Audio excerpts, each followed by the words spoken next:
নমস্কাৰ আমাৰ পাকঘৰলৈ আপোনালোক সকলোকে আকৌ এবাৰ স্বাগতম জনালো।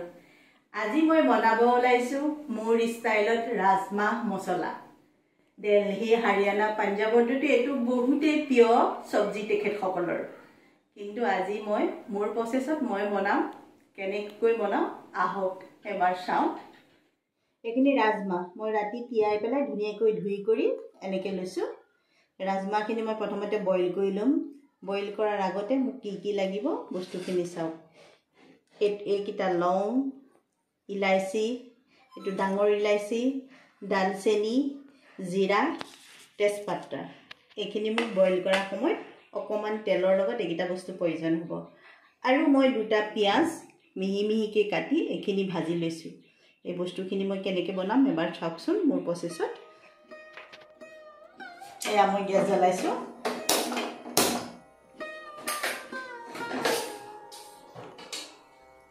কুকাৰ পাতি কুকাৰটো গৰম হ'ব দিম। এতিয়া মই 2 চামুচমান ৰিফাইন তেল ঢালি দিলো।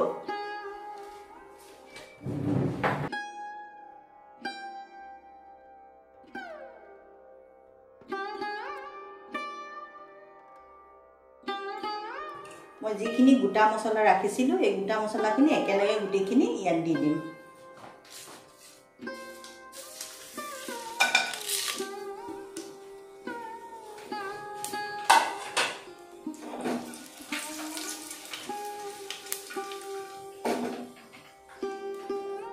এতিয়া মই এই ৰাজমাহখিনি দি অলপ ভাজিম।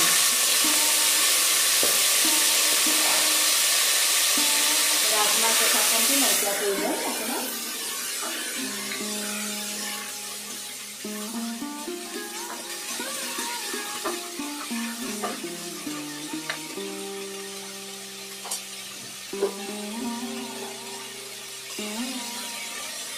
এক চামুচ নিমখ দি দিলো। মই 1 কাপ পানী ঢালি দিলো। বেছি সময় ভাজিব নালাগে, অকমান গোটা মছলা কিটা তাৰমানে অলপ গলিবৰ কাৰণে অকণ ভাজি লোৱা হৈছে। এই 2 কাপ পানী দিলো।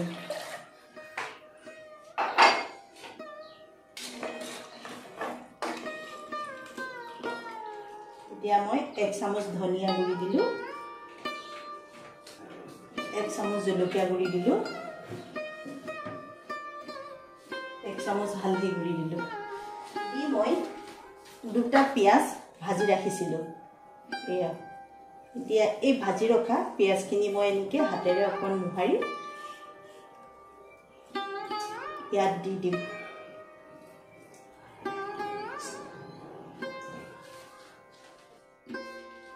এতিয়া মই অলপ লগাই দিম।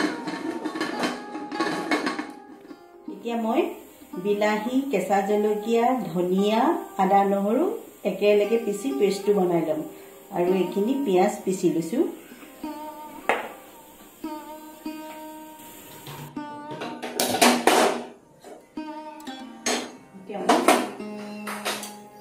ৰাজমাহখিনি তেল মাৰিম। মই 1 চামুচ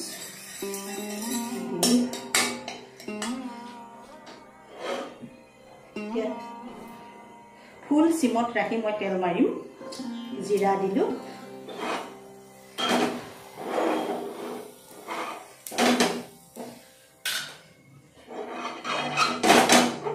জিৰাখিনি বেছি পুৰিব দিব নালাগে।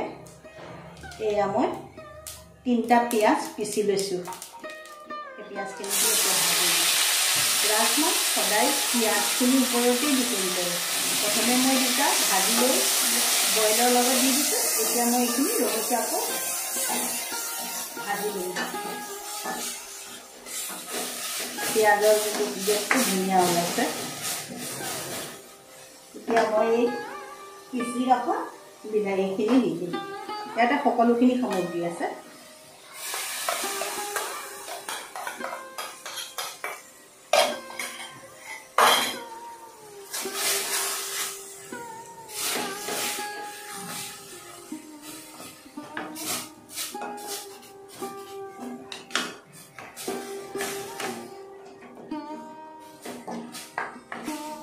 মই ফুল চিমত দি ভাজিছোঁ।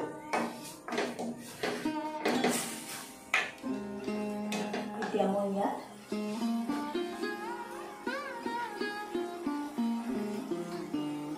এক চামুচ জিৰা দিলোঁ, জিৰা পাউডাৰ, এক চামুচ কিষান তিল মছলা দিছোঁ, অকণমান গৰম মছলা দিলোঁ,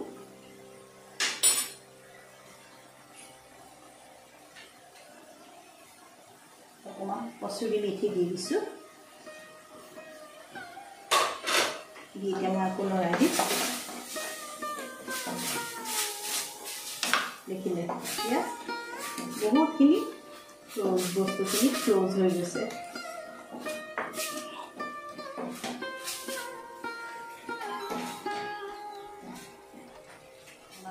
আপোনালোকে বনাই খাব, বহুত ভাল পাব।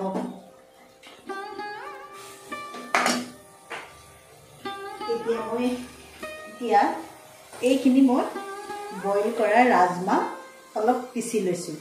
এই ৰাজমাহটো বইল কৰা ৰাজমাহখিনিয়ে গোটেই বস্তুখিনি পিঁয়াজৰ লগত মিক্স হৈ এনেকুৱা এটা সুগন্ধি ওলাব, খাই বহুত টেষ্ট লাগে। সকলোখিনি ৰাজমাহ এইখিনিয়ে সানি দিব, সকলোখিনি।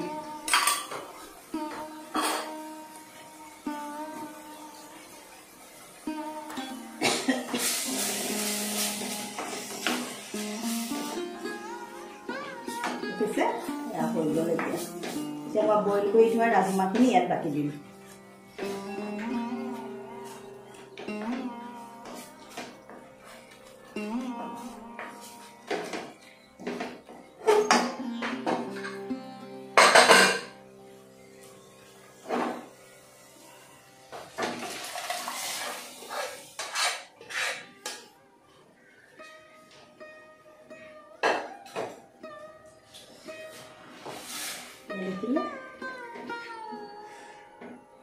কালাৰ চালাৰ ধুনীয়া হৈছে, দেখি ভাল লাগিছে।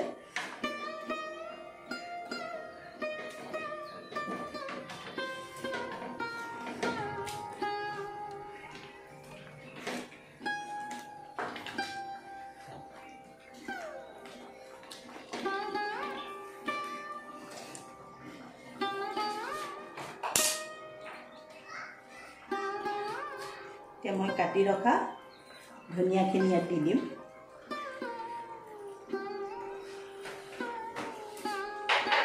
ধনিয়া দিয়াৰ পিছত মই এক চামুচ বাটাৰ দি দিম ইয়াৰ ওপৰত।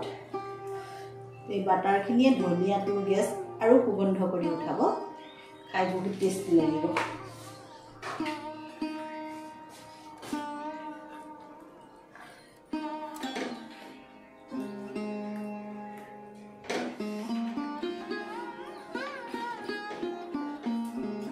এতিয়া এই ৰাজমাহখিনি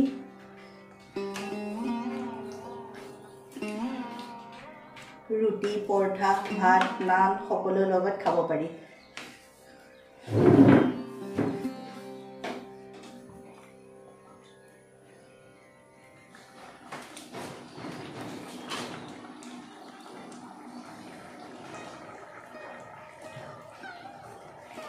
এতিয়া ইয়াৰ ওপৰত মই ফালি ৰখা কেঁচা জলকীয়া দুটা দি দিলোঁ।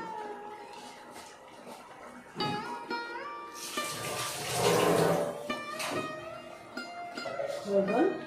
মই এতিয়া 2 মিনিটমান সময় এনেকৈ ঢাকি ৰখাই গেছ অফ কৰি থ'ম।